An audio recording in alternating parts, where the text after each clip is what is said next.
Hello, everybody, and good morning. My name's Don Arleth, and it's time for World News, so let's get started. Ukrainian prosecutors on Tuesday charged 7 people in a $100 million corruption scheme tied to state energy firm Energoatom.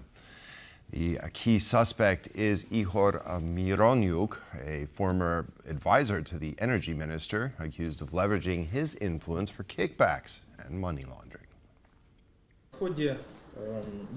Having created a criminal organization and ensured its functioning, Mindy, Zuckerman, Ustimenko, Fusenko, Zorina, Myronyuk and Basov, as well as other unidentified participants, from January the 15th, 2025 until the moment of their exposure, carried out a plan to receive funds as an indirect benefit for performing actions using their official position in the interest of the competition to the state energy company Energoatom.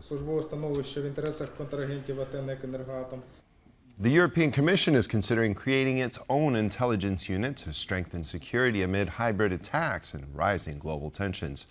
Officials say the plan is still early in discussion, but it could allow the EU to better coordinate information gathered by national spy agencies. Angela Skujins has more from Brussels. The EU executive has confirmed it is setting up an intelligence cell under the auspices of the European Commission President Ursula von der Leyen. There is an estimated 5 minimum staffers and their aim is mighty, however a little bit murky. The EU has faced an unprecedented amount of new challenges such as increased hybrid warfare as well as insecure transatlantic security. European Commission spokesperson Balash Uvari confirmed to TVP World that the aim of the office is to find stability amid these uncertainties. We see that the world is changing and we need to bear this in mind, and we have to strengthen our security and intelligence capabilities, and it is in this context that we are coming forward with this new initiative, which is in a very early stage. But there are a lot of questions regarding how this office will work and ensure it doesn't step on the toes of the European External Action Service. This is the EU's foreign policy and security arm, which has its own bureau carrying out intelligence work. There are also questions regarding how these national authorities will share their intelligence with the 27 EU member states and whether those other European countries want to provide this information to the European Commission. Angela Skujins from Brussels for TVP World. On Tuesday, a court in Russia's St. Petersburg sent an 18-year-old street musician who performed an anti-war song to jail for the 3rd time. All public criticism of Russia's war in Ukraine, President Vladimir Putin and the army has been outlawed in the country under sweeping censorship laws, largely compared to those of the Soviet Union. Diana Longinova was arrested last month after staging pop-up street performances, singing songs by exiled Russian artist Monetochka and Noise MC in St. Petersburg. She has already served 2 13-day sentences and was arrested again and charged with new offenses after each release. In the latest case, she was found guilty of organizing a mass gathering of people and sentenced to another 13 days in jail. According to human rights lawyers, the artist is now caught up in what they call a jail carousel, a practice in which prosecutors put forth a string of minor charges against defendants to keep them in constant custody. On Wednesday night, top diplomats from the G7 arrived in Ontario, Canada for a 2-day meeting. Discussions are expected to focus on peace efforts in Ukraine and Gaza, maritime security, supply chain resilience, and critical minerals trade. Apart from the G7 ministers, officials from Ukraine, Australia, Brazil, India, Saudi Arabia, Mexico, and South Korea have also been invited to Canada. The main point on the summit's agenda is a meeting with Ukraine's chief diplomat, Andriy Sybiha. The United Kingdom has already said it would send $17 million to help stabilize Ukraine's energy sector as winter quickly approaches and Russia continues its attacks on its energy grid. The funds will be put towards repairs to power, heating, and water supplies, as well as humanitarian support for the Ukrainian people. The summit follows last month's decision to put a planned summit between Vladimir Putin and Donald Trump on hold after Moscow rejected an immediate ceasefire in Ukraine. The government in London will launch a review of the BBC before the end of the year, the British Culture Minister announced in Parliament. The probe aims to ensure the broadcaster's independence and accountability following a Director General Tim Davies' resignation over a scandal concerning edited footage of Donald Trump's January 6, 2021 speech. We will imminently begin the Charter Review, which will set the terms of the BBC for the next decade, and through it we will collectively write the next chapter of the BBC story. Together we will ensure the BBC is sustainably funded, commands the public's trust, and continues to drive growth, good jobs, skills and creativity across every region and nation of the UK. In an era in which trust is fraying and truth is contested across our nation, it will ensure the BBC remains fiercely independent and is genuinely accountable to the public it serves. On Fox News' The Ingram Angle, U.S. President Donald Trump said he plans to sue the BBC, accusing it of misleading edit of his January 6, 2021 speech. The documentary allegedly spliced remarks made nearly an hour apart, making it appear as he urged his supporters to storm the Capitol. Are you going ahead and suing the BBC? Well, I guess I have to. You know, why not? Because they defrauded the public, and they've admitted it, and their top echelon. Director General and the CEO This both is resigned. within one of our great allies. You know, this is supposedly our great ally, BBC.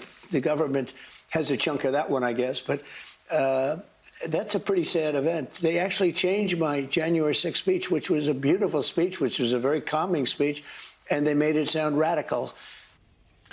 The jailed mayor of Istanbul, Ekrem İmamoğlu, could face more than 2,000 years in prison after a prosecutor indicted him on charges of allegedly leading a large corruption network that cost the state nearly $4 billion. İmamoğlu, who is the main rival to President Recep Tayyip Erdogan, has also been accused of, quote, bribery, establishing an organization for committing crimes of forgery, rigging public bids and disseminating disinformation. His own party and the main opposition group, the Republican People's Party, dismissed the allegations as nonsense and suggested they were politically motivated. Alongside İmamoğlu, more than 400 mayors, municipal administrators, business people and opposition politicians have also been named as suspects in the indictment. Considered a frontrunner in the 2028 presidential election, İmamoğlu first won the Istanbul mayoral election in 2019 and was re-elected in 2024.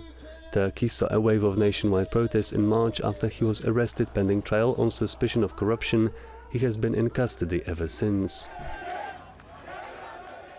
Thousands of people took to the streets of Belgrade on Tuesday to protest the redevelopment of a former Army headquarters into a luxury complex linked to U.S. President Donald Trump's son-in-law, Jared Kushner.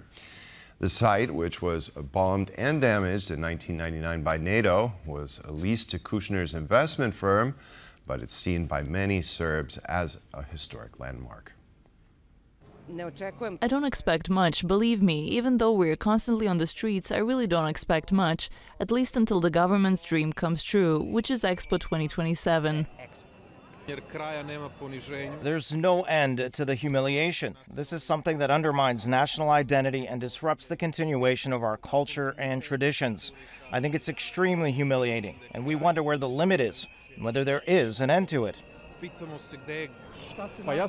I'm telling my friends right now that I was in this building. It's very emotional. My personal connection to this building is that I served in the army there for a few months. But I see this more generally as part of our cultural heritage. We simply can't give that away. On Tuesday evening, dozens rallied outside the parliament in Vienna against the event called the Dinghofer Symposium. The gathering, organized by Austria's far-right parliamentary speaker Walter Rosenkranz, honored former Austrian vice-chancellor and Nazi Party member Franz Dinghofer. Protesters in the Austrian capital held placards reading, "No place for anti-Semitism," and "Shame." At the rally organized by the Union of Jewish Students of Austria, its co-president Leah Gutmann said that the demonstrators were holding a counter-symposium against what she called historical amnesia. The Dinghofer Symposium drew criticism from Austria's Jewish community as well from major political parties, including the ruling coalition. Additionally, over a dozen historians said that the event made the parliament a place of remembrance for a declared anti-Semite. During a meeting in Paris on Tuesday, French President Emmanuel Macron and Palestinian Authority President Mahmoud Abbas announced the formation of a joint committee to advance Palestinian statehood.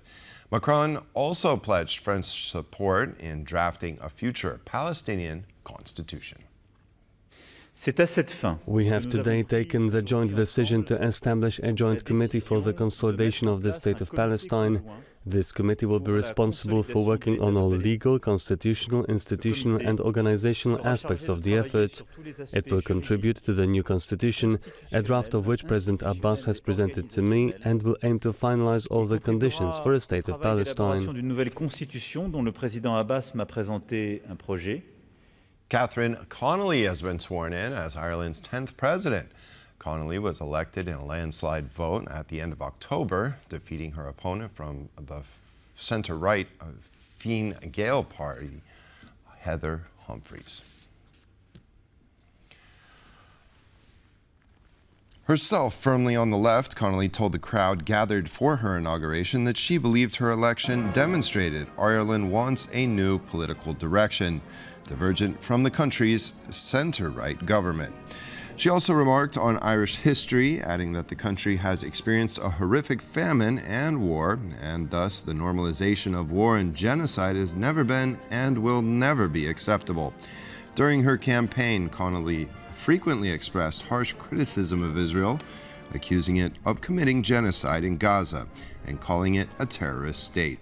Although the presidency is a largely ceremonial post, the outgoing president, Michael D. Higgins, stitched the constraints and turned it into a platform for domestic and international issues, a practice Connolly is expected to continue.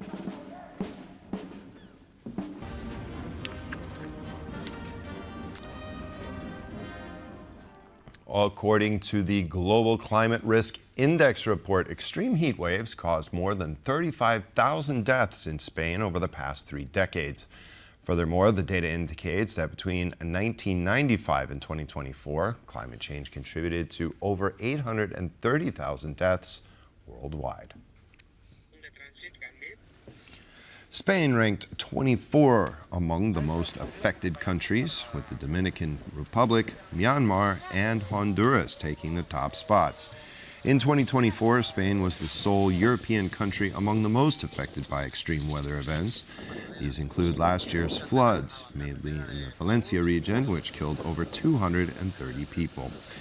The issue was raised by Spanish Prime Minister Pedro Sánchez, who said that in just 5 years, climate change has claimed over 20,000 lives in the Iberian country.